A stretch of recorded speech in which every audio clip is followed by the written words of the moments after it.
Happy Mother's day.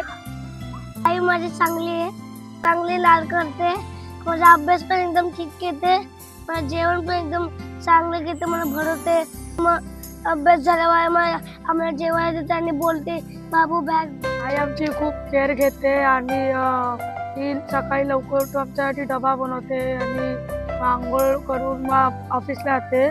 संध्याकाळी पण तेच असतं की आई लवकर येते कामावरून, कारण की आमच्यासाठी जेवण पण बनवते ना, म्हणून ती लवकर येते आणि खरंच आई आमच्यासाठी खूप कष्ट करते।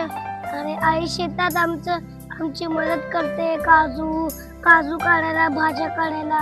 तिने आम्हाला महाबळेश्वरला नेलेलं, ज्योतिबाला नेलेलं, गणपतीपुळेला नेलेलं, तिथे आम्ही खूप मजा केली।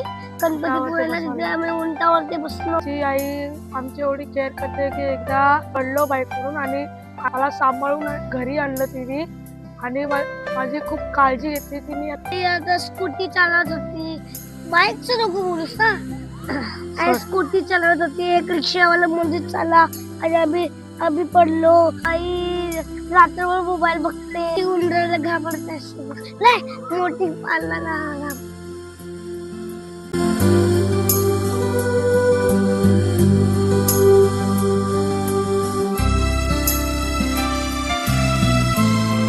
किंवा उंदीर किंवा पाल येतात तेव्हा ती खूपच घाबरते, कधी कधी चिंता असते, पण आम्हाला खूप घाबरायला होतं की काय। आई मला एवढी प्यार करते की ती मला ना कधी कधी शकुनी बोलते।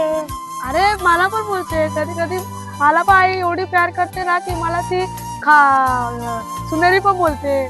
खातो बटर बिस्किट खाली, आमची आई खूप प्यारी। आई म्हणजे सर्व काही, आई म्हणजे स्वर्ग, आई म्हणजे सर्व काही, किती जन्म घेतले तरी रूप मिळू शकणार नाही। Happy Mother's Day. Happy Mother's day.